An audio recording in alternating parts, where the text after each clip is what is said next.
Bonjour Luce Bernard. Bonjour Philippe, bonjour à tous. Je prends mon chrono. Bonjour Antoine Janton. Salut Philippe, bonjour à tous. Antoine, au sommaire de votre journal des médias. Un nouveau candidat au rachat d'M6, des nouveautés à venir chez France Télévisions et dès ce matin pour le magazine Téléstar, et puis une mesure qui pourrait bien embêter des milliers d'utilisateurs de Netflix. Mais d'abord avec vous Luce Bernard, les audiences qu'ont regardé les Français hier soir. Alors TF1, très joli score pour le film Wonder Woman qui durait quand même 2h40, mais 5 450 000 téléspectateurs, 24,4% de part d'audience. Ensuite c'est France 2, très en forme aussi avec Un homme pressé, 3 970 000 téléspectateurs, 16,3% de part d'audience. Puis la nouvelle série britannique Mrs Wilson sur France 3 fait un bon lancement, très correct, 2 850 000 téléspectateurs, 12,4% de part d'audience pour la moyenne des 2 épisodes. Et samedi soir The Voice évidemment, 5 600 000 The Voice encore et toujours 5 600 000 téléspectateurs ont pu voir Vianney casser son fauteuil de coach en légère baisse, mais la semaine dernière l'émission a été très haute à plus de 6 millions. Vient ensuite France 3 qui cartonne toujours autant, même en rediffusion avec Commissaire Magellan, 4 millions de téléspectateurs, c'est même plus que lors de sa première diffusion. Et dernière marche du podium pour M6 avec sa série Hawaii Five-O, 2 200 000 téléspectateurs, c'est mieux que la semaine précédente et ça permet à M6 de passer devant France 2. Ouais, je viens de comprendre. Hawaii 5-0, c'est Hawaii 5-0. Vous voulez dire aussi un mot quand même oui, de ça vendredi comme soir ça dans la version originale. 5-0, ouais. On fait un peu international. Ok, un mot de Friday Night. Oui, c'est pour ça que je vous avais prévenu que ça allait être long. C'était intéressant les audiences de vendredi soir parce que c'était le grand retour de Koh-Lanta, très suivi, 5 700 000 téléspectateurs, meilleur lancement depuis 2017 et surtout record depuis 14 ans sur sa cible commerciale, c'est ce qui compte pour TF1, 46% des femmes responsables des achats de moins de 50 ans.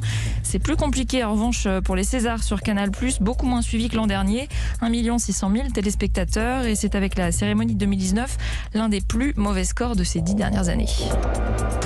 Culture Média. On arrive au journal des médias, Antoine Janton, avec un nouveau candidat au rachat du groupe M6. Oui, on l'a appris ce matin, le groupe Énergie. Il proposerait de s'allier à un fonds d'investissement pour tenter d'acquérir un groupe valorisé à 3 milliards d'euros.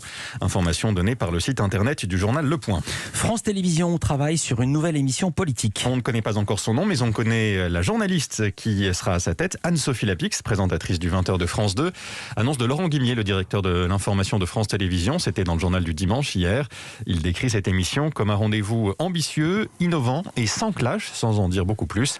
Elle devrait voir le jour en septembre prochain. Laurent Guimier annonce également innover dans le domaine du fact-checking. Il veut une équipe dédiée pour vérifier les images, les vidéos de plus en plus manipulées, voire modifier les deepfakes, notamment ces vidéos truquées grâce à une technologie et qui permettent de faire dire ce que l'auteur veut à des personnalités. Ce pourrait être d'ailleurs l'un des enjeux de la prochaine campagne présidentielle. Le patron de l'info de France Télé annonce également la création d'un nouvel outil à destination des téléspectateurs. Nos sources, c'est son nom. Il permettra de retrouver toutes les sources utilisées par les journalistes dans les journaux télévisés pour bien comprendre d'où viennent les chiffres, les rapports ou qui sont les experts interviewés, par exemple. Il est actuellement testé en région et il sera opérationnel à la fin de l'année au niveau national. Une volonté là de transparence de la part de France Télévisions vis-à-vis de son public, de plus en plus méfiant à l'égard des médias. CNews lance une nouvelle émission ce soir. Émission littéraire, l'heure des livres, présentée par Anne Fulda. Ce sera du lundi au jeudi à 20h55.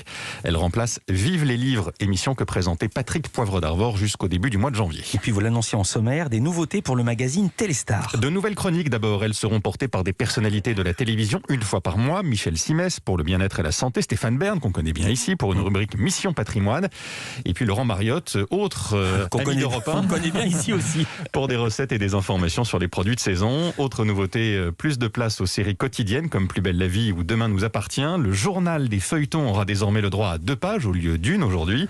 Les lecteurs, enfin jusqu'à présent plutôt, les lecteurs raffolent des infos sur ces séries. Dès qu'une personnalité dans des feuilletons est en une, eh bien les ventes augmentent. 2 nouveautés donc pour Téléstar qui renforcent l'identité de ce magazine, selon sa rédactrice en chef Linda Bourras.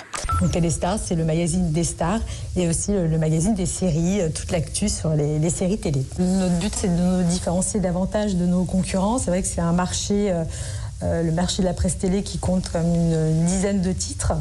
Donc voilà, il est important aussi que nous puissions nous distinguer et que les lecteurs sachent ce qu'ils vont trouver dans Téléstar chaque semaine. Et ce que vont trouver les lecteurs cette semaine dans Téléstar, c'est également une étude sur les Français et la télévision en temps de Covid. Les habitudes des Français ont changé. Un peu plus de la moitié d'entre eux regardent la télé davantage, enfin sans surprise, sans trop de surprises. Près de 60% disent la regarder quand même 3 à 4 heures de plus par jour. C'est énorme. Oui, de Par plus. jour. Ah oui, ils sont pas partis de zéro, donc ça fait du temps. C'est énorme. Qu'ont-ils d'ailleurs bien aimé regarder pendant cette période? Quelles sont les émissions qui les ont aidés à se changer les idées? Eh bien, vous en parliez, Louise, il y a quelques instants. Koh-Lanta arrivait en tête devant The Voice et Le Meilleur Pâtissier, toutes deux à égalité. Par ailleurs, un Français sur 3 s'est abonné à une plateforme de vidéo à la demande pendant le premier confinement, en grande majorité à Netflix. 95% de ces nouveaux abonnés comptent le rester. L'intégralité du sondage et les nouveautés du magazine Téléstar, c'est à découvrir à partir d'aujourd'hui. Vous avez reconnu la virgule de Netflix. Netflix qui veut lutter contre le partage de comptes. Vous faites peut-être partie de ceux qui regardent des séries sur Netflix grâce au mot de passe d'un ami ou d'un membre de votre famille avec qui vous ne vivez pas pour autant. Ça fait rire Louise. Ça pourrait bientôt prendre fin. La plateforme va mettre en place une double authentification. Pour utiliser le compte, il faudra le mot de passe du propriétaire et, nouveauté, une confirmation par mail demandée au propriétaire. Il faut dire que c'est un gros enjeu financier pour la plateforme. Le partage de comptes ferait perdre des milliards à Netflix, 7,5 milliards d'euros selon certains analystes. La rédaction du journal 20 minutes est en colère. En colère contre sa direction, elle vient de voter une motion de défiance. C'était il y a quelques jours en cause des suppressions de postes et le recours à du chômage partiel, conséquence de décisions qualifiées d'erratiques et de préjudiciables. La rédaction s'inquiète pour l'avenir du journal qui souffre de la crise sanitaire, notamment à cause de la baisse de ses revenus publicitaires. C'est la seule source de financement de ce quotidien gratuit. Un quotidien majoritairement lu dans les transports en commun. Et vous savez que dans les transports, le nombre d'usagers a chuté. La chaîne France 24 menacée par le gouvernement algérien. Dernier avertissement avant le retrait définitif de son accréditation, c'est-à-dire l'autorisation qui permet aux journalistes de France 24 de travailler en Algérie. C'est ce que le ministre algérien de la Communication a annoncé dans un communiqué ce week-end. Il reproche à la chaîne de prendre parti dans la couverture du Hirak, de donner plus d'importance à ces manifestations qu'elle n'en aurait réellement. Des manifestations pro-démocratie qui ont conduit à la démission d'Abdelaziz Bouteflika il y a bientôt 2 ans. Elles viennent de reprendre dans le pays après 1 an d'interruption à cause de la Covid. France 24 a réfuté ces accusations du gouvernement algérien. Elle a indiqué faire son travail le plus honnêtement possible. Et puis pour terminer, la mort d'un des fondateurs d'Europe 1. Jean Friedman, il s'est éteint dans la nuit de samedi à dimanche. Il avait 95 ans, résistant, homme d'affaires. C'est lui aussi qui avait créé la régie publicitaire d'Europe numéro 1 à l'époque. C'était en 1956. Merci beaucoup Antoine Janton, merci Louise Bernard. On vous retrouve demain pour un nouveau journal des médias.